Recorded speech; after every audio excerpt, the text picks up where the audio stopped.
Il n'existe pas une telle structure, à ma connaissance, n'existe pas.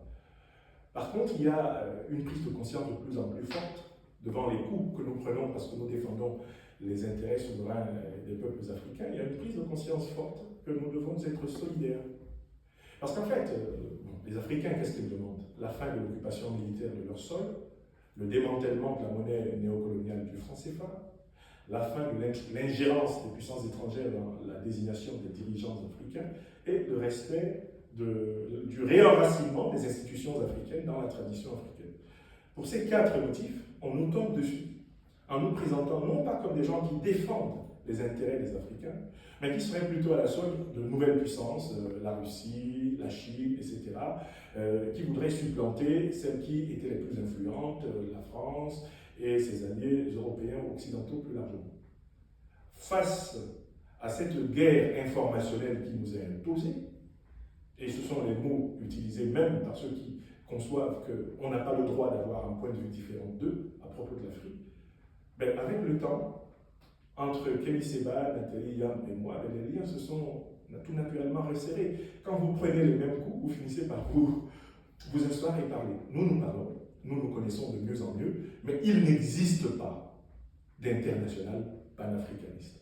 Il y a des organisations, Kémy Séba est à la tête Urgence panafricaniste. Moi, j'ai créé un groupe d'intellectuels, un think tank intellectuel basé au Mali qui s'appelle Institut de l'Afrique des Libertés. Nathalie Yamb fait de la communication sur les réseaux sociaux en fonction de ces thématiques à elle. Nous parlons, nous entendons sur un certain nombre de points, mais nous n'avons pas mis en place d'international panafricaniste. Maintenant, si les coups de boutoir de l'impérialisme et du néocolonialisme augmentent, eh nous serons obligés d'aller à cette étape. Et justement, est-ce que le panafricanisme aujourd'hui n'est pas un nouveau populisme?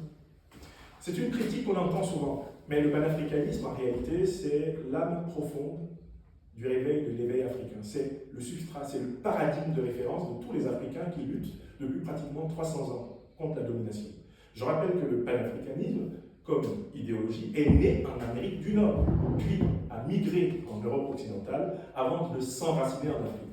Donc la conscience panafricaine, en fait, elle envoie quelque chose de très large, de très vaste, de très puissant.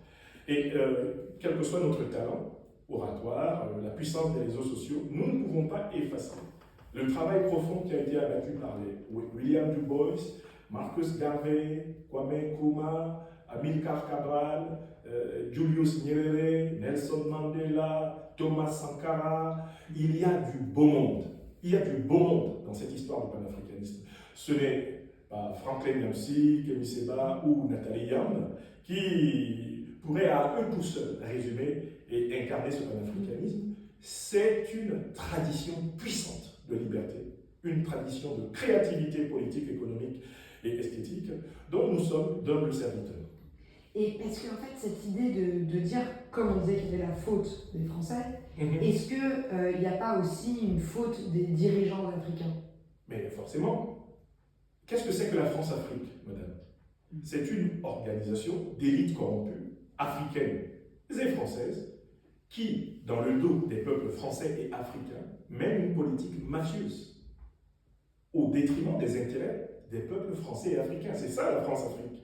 C'est-à-dire que quand on exploite le pétrole, l'or, le manganèse, le coltan, le gaz, l'uranium en Afrique, on ne dit pas au peuple français exactement ce qu'on fait des gains. On ne dit pas ce que les gains deviennent. Et les peuples africains qui voient partir leurs matières premières en même temps que leur jeunesse dans les routes de la mort du Sahel ne savent pas plus du Sahara, ne savent pas plus ce que deviennent les richesses qui s'en vont. Donc c'est cette omerta entre les élites africaines corrompues, et moi j'ai toujours été un très grand critique de la corruption des élites africaines, ce qui me vaut la haine d'un certain nombre de dictateurs. Je vous rappelle que depuis 2019, j'ai été empêché de retourner dans mon pays natal, le Cameroun, parce que l'autocrate camerounais Paul Biya n'est pas content de mon travail critique envers son régime, sa dictature quarantenaire. De la même façon, l'autocrate ivoirien Alassane Ouattara me pourchasse d'un mandat d'arrêt international parce que j'ai écrit 3 livres pour dénoncer la succession de viols constitutionnels qu'il a fait pour s'imposer au pouvoir. Donc, nous, panafricanistes, n'avons aucun intérêt à couvrir les régimes les plus sombres que le continent puisse connaître, mais nous sommes obligés de constater que ces régimes sont connectés à des élites étrangères corrompues. Et c'est ça la France-Afrique. C'est une politique opposée aux intérêts des peuples français et africains. Et c'est contre elle que nous nous battons. C'est contre cette omerta, cette alliance, qui, en fait, opacifie littéralement les relations franco-africaines pour nos peuples. Et vous dites souvent, une de vos expressions qui revient souvent, c'est l'Afrique des libertés. Oui. Qu'entendez-vous par ça? J'entends par cela l'idée de l'unité de conscience panafricaniste et en même temps du respect des différences. Vous n'êtes peut-être pas très attentif au fait que nous n'avons pas strictement les mêmes positions sur tous les sujets, nous qui parlons de panafricanisme aujourd'hui. Il y a des panafricanismes. Il y a à l'intérieur même de chaque famille d'interprétation du panafricanisme des nuances. Il y a des positions qui peuvent varier d'un activiste, d'un intellectuel, d'un militant panafricaniste à un autre. Il faut être attentif à cette richesse. Le panafricanisme est un faisceau, ça foisonne. Ce n'est pas une dictée monolithique qui serait répétée par des papes médiatiques détenant une vérité infuse. Donc moi je m'adresse à l'Afrique des libertés, car je n'oublie pas, en tant que philosophe, je n'oublie pas que la vie ne peut fleurir que là où la diversité est reconnue, là où le pluralisme, les opinions, est considéré comme normal. Donc je parle de l'Afrique des libertés pour refuser toute forme de monolithisme et de l'autre côté, écouter toute la diversité des voix qui parlent, qui crient pour un monde meilleur. J'ai juste une petite question. Vous, à titre personnel, c'était quoi le déclic? Alors écoutez, j'ai commencé à écrire à 12 ans. Je suis né au Cameroun. J'ai commencé à écrire, à faire d'abord des bandes dessinées quand j'avais une douzaine d'années. J'ai toujours voulu communiquer. Il y a d'abord cette passion de la communication, de l'écriture, de la création, qui vient, je pense, de l'éducation que j'ai reçue de mes parents et de mon éducation personnelle. Le déclic politique, c'est quand j'entre à l'université au Cameroun, en 1990, parce que j'ai une licence de philosophie de l'université, et le pays est en ébullition parce que c'est la revendication du retour au multipartisme, au pluralisme politique. Nous, étudiants, nous mobilisons pour le mouvement démocratique national. Donc, nous sommes tout naturellement, massivement mobilisés autour de l'opposition. Et nous allons subir une répression sans nom au Cameroun du régime de M. Biya. Cette répression a laissé des traces, des traumas, mais également elle a été la source de ma grande colère.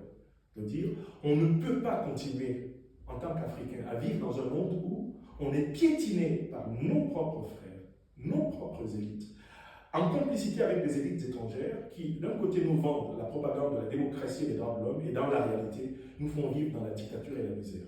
Ma prise de conscience, c'est là, 1990, dans le campus de Yaoundé au Cameroun.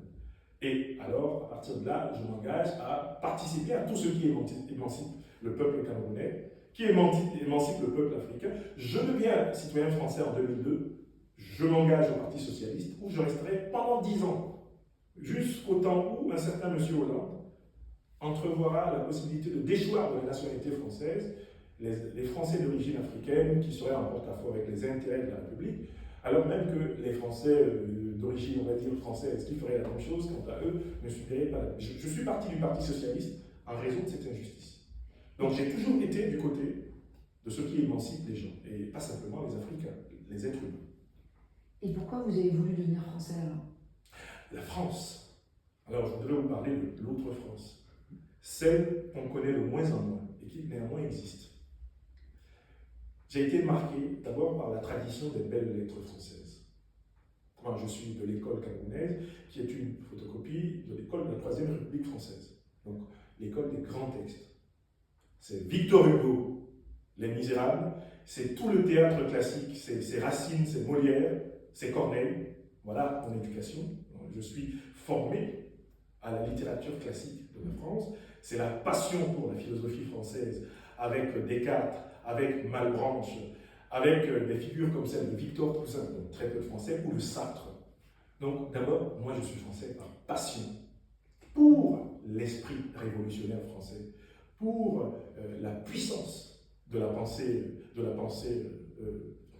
philosophique des grands de la France, et aussi parce qu'en France, il y a toujours eu des justes qui ont protesté contre toutes les injustices, y compris celles que subissaient les Africains de la part du Parti colonial français. Il y a une France dont on n'entend plus parler, parce qu'en fait, elle est même dominée en France c'est la France révolutionnaire, c'est la France libertaire, c'est la France émancipatrice, c'est la France des justes. C'est pour celle-là que j'ai accepté d'être français.